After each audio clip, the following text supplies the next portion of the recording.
Hello everyone, it's Bernina Jeff at High Fashion Sewing Machines and Quilt Shop, and today I'm going to show you about the number 59C and the 60C feet. They are designed for piping and they have a double groove in the bottom of the foot, and the piping goes in one side or the other, or if you're doing double piping, you can do double piping in one pass with this foot. What's great about it too is it has a 9mm slot, so you can change to do a zigzag over the top of your piping instead of just a single hole in there. The reason there's two of them, 59 is for smaller piping up to about 1/4 inch. They say from 3 to 6 millimeters. If you don't know metric, 6 millimeters is just about 1/4 inch. So that will give you a guide point. And the 60C, which I have attached to the machine, is for 1/4 inch and larger.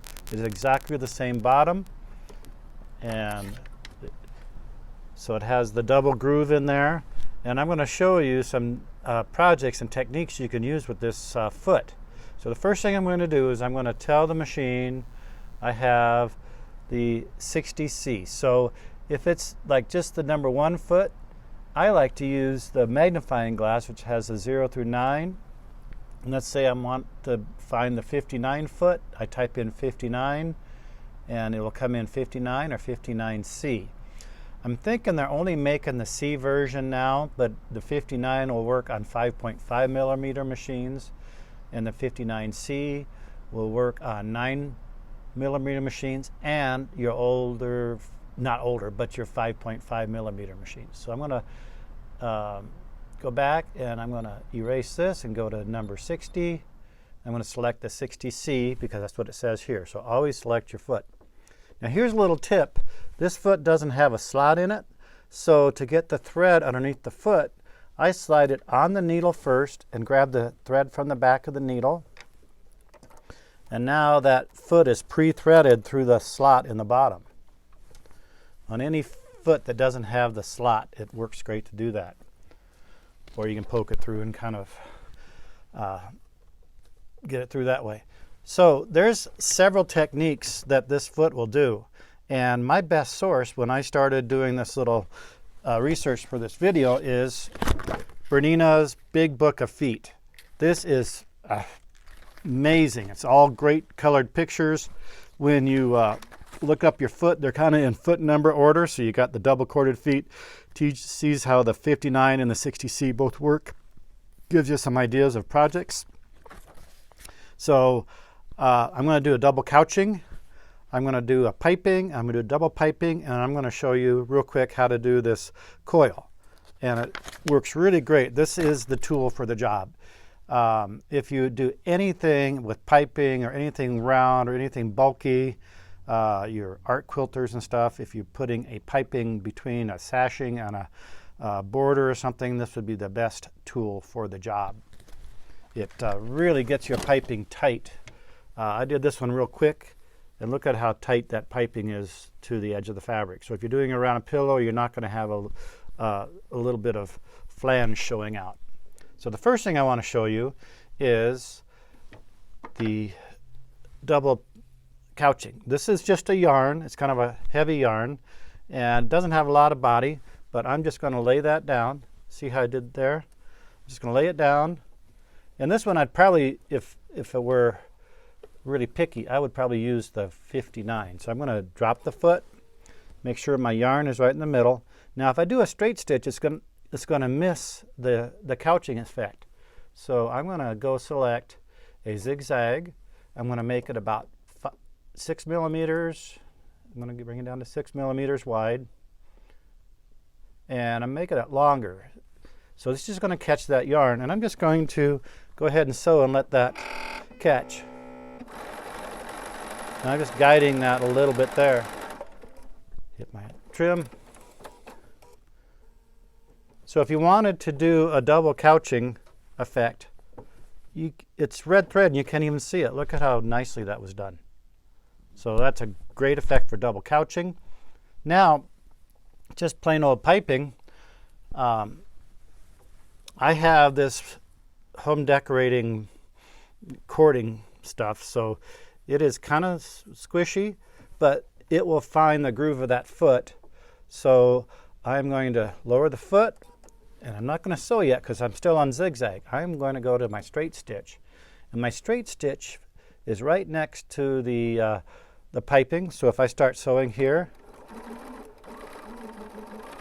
and what's nice about this foot, if I want it to be closer to the piping, I can come up here to my needle position option and move my needle just one notch closer, and then that's going to be really, really tight. Might even make my piping look better. So you want to make sure that your fabric isn't billowing out on the edge.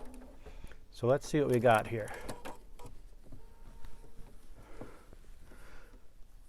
So there we have piping, and I usually do my piping in 2 steps. I make the piping first, and then I put it on to my project. So let's put it onto this project real quick.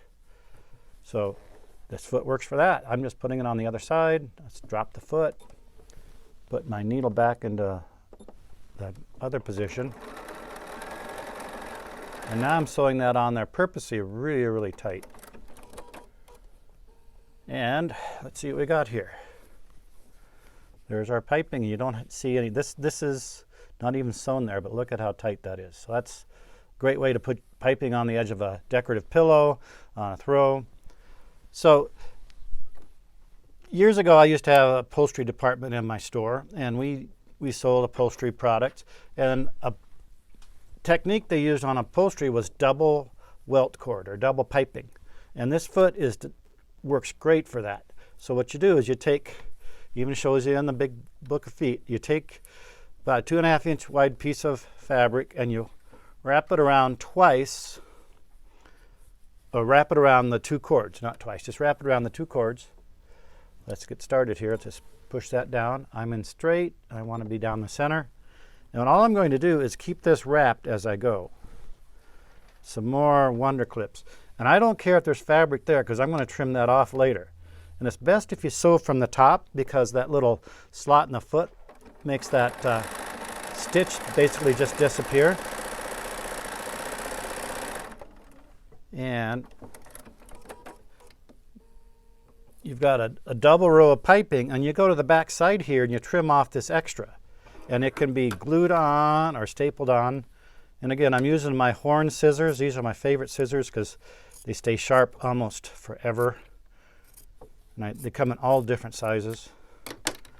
So there's my double piping. Look at how cool that is. That can go around, you see it on fancy chairs, like around here where they're hiding a raw edge or staples.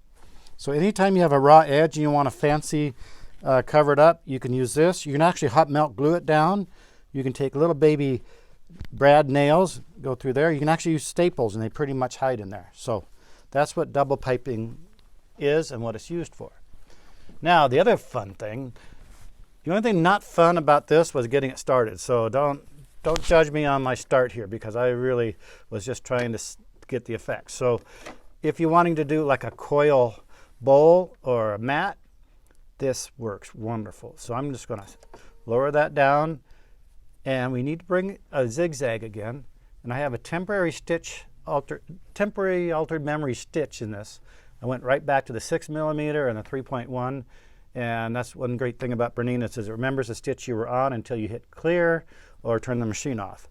So I'm just gonna, now look at how that just lines everything up. I could go to town here. All I'm doing is holding one and guiding the other. So that's kind of a fun, you see these done all the time when you've wrapped the coil and stuff and made those fabric dishes. So this number 59C and 60C is perfect tool for that job.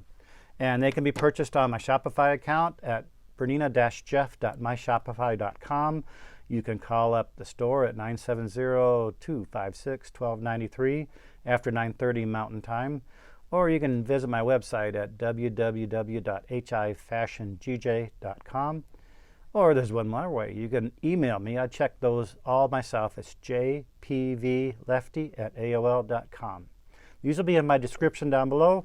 So happy sewing. Thanks.